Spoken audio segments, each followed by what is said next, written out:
It's been a year since the formation of Telangana, the 29th state of India, and from a real estate perspective, it's already made enough headlines with the Telangana Rashtra Samiti or TRS government managing to make a positive pitch of the state and its capital Hyderabad amongst the deep-pocketed global MNCs for investments. So what's happened? Google will now have its biggest campus outside US in Hyderabad at an initial investment of about 1,000 crore rupees. Amazon has committed 1,800 crore rupees to its campus again in the high-tech city of Hyderabad, and there is of course IKEA and Uber, which will add up to another 1,000 crore or so of investment. Let's get a first-hand report on Hyderabad and its real estate from C. Shekhar Reddy, Chairman and MD of CSR Estates, and also with us Trivita Roy, Associate Director, Research and Real Estate Intelligence Services, JLL India, and of course Sameer, because he's always betted on Hyderabad much before anybody else did. Gentlemen, and Trivita, thank you very much for joining me on this discussion. So, Mr. Reddy, a lot of hype, but they say that there is also some amount of disconnect beyond the top line news of these four companies setting up their base in Hyderabad. What's really going on? As a real estate developer, are you seeing a tremendous change with the formation of the state and of course the government's commitment to actually bring in a large-scale development? Yeah, I can say our state government is very smart. Our Chief Minister also very smart enough, and he has gained the confidence of all the regions of the people who are staying here. And because earlier, before the formation, there were a lot of doubts, a lot of rumors, but now the city is very peaceful, secure, and he has planned a lot of investment in the power sector, infrastructure. What about the ease of doing business, sir? I mean, real estate has always had this challenge of ease of doing business, approvals, the time it takes for the processes to come through. Are you feeling a distinct change in that? No, as far as the industries are concerned, our CM has come out with the TSI pass. That means, within 15 days, all the industrialists, they get the clearances. Not only he has announced the policy, he has lost 3 phases, phase 1, phase 2, phase 3, all put together about 51 the major industries he has sanctioned within the 15 days. That shows his our Honorable Chief Minister commitment towards the industry, and he has exhibited his commitment to the rest of the world. And industry associations and industry captains are very appreciative of the Chief Minister, and they are seeing the result. It is not just saying somebody are bringing some policy. They got the permission in hand within 2 weeks, which has not happened anywhere in the country for the last 5 decades. All right. So the industry confidence is too high. Okay, it's too high. I'm so happy to hear that in some pocket, Trivita Roy, the industry confidence is high, because rest of India, that excitement is totally missing. But just put it all in the perspective of Hyderabad. I mean, unfortunately, when you talk about the key markets of real estate across India, within the Telangana region, it's only Hyderabad which figures in the list of one which you need to watch out for. But do you see all of this ease of doing business, the excitement around giving approvals, encouraging industry to come through, how much will it benefit Hyderabad's real estate markets? Well, in terms of real estate market, this will definitely be a benefit, because as you just mentioned, approvals, quick approvals is something which any developer looks at. But then this is a challenge across India. And if you look at the interest levels for Hyderabad has definitely increased. I mean, on and off, even I get at least 2 to 3 queries a week from investors or from other industry players on Hyderabad, which earlier I would, maybe in a month I would get 2 queries. So you can see the amount of excitement that has actually increased on the city. I would say private equity investors are also looking at the city now, which was totally, I would say 1 year back, city was not even there in their radar.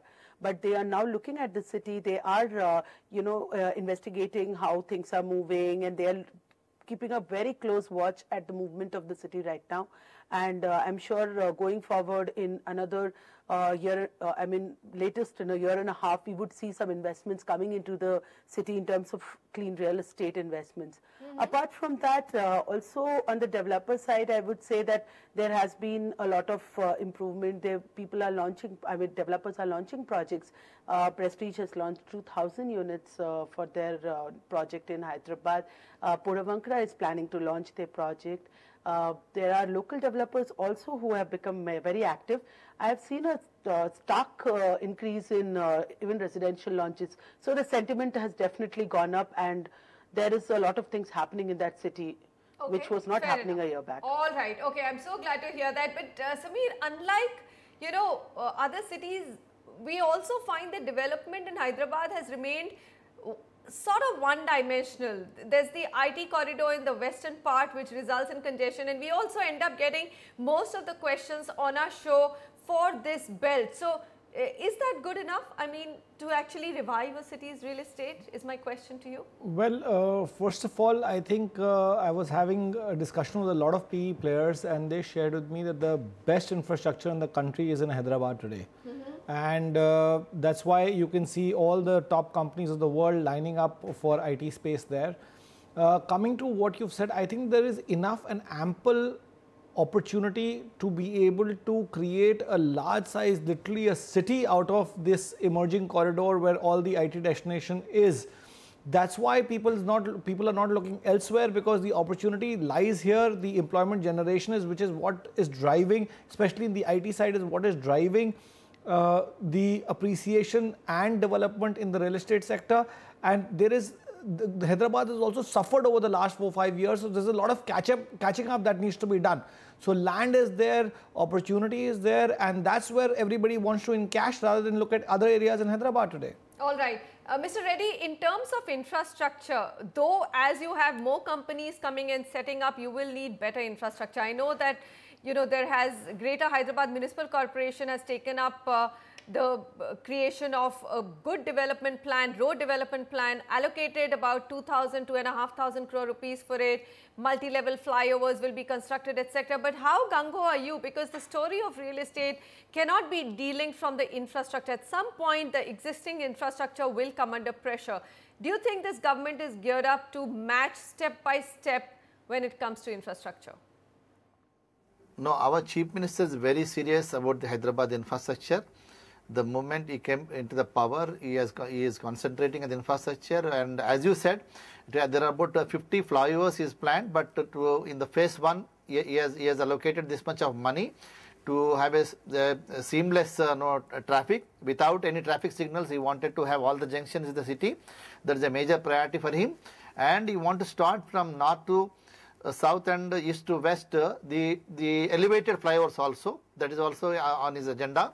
And our metro is also getting ready.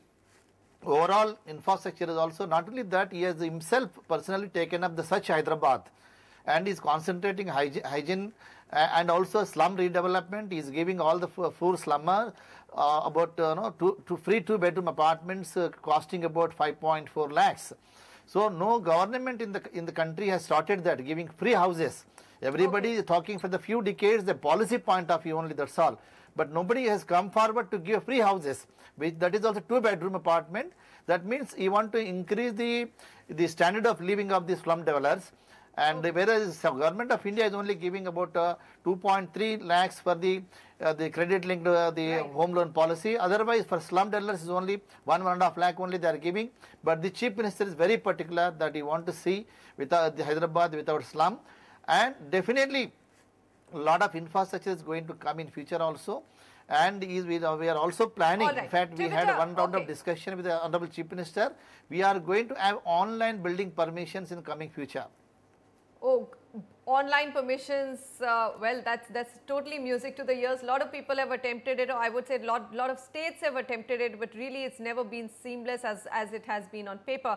Trivita, just one last question. If you were to look at Hyderabad map, the one of the challenges will be grade A office space. You might be getting inquiries, but I know the city is very soon running out of grade A quality office space. So that's going to be one big challenge.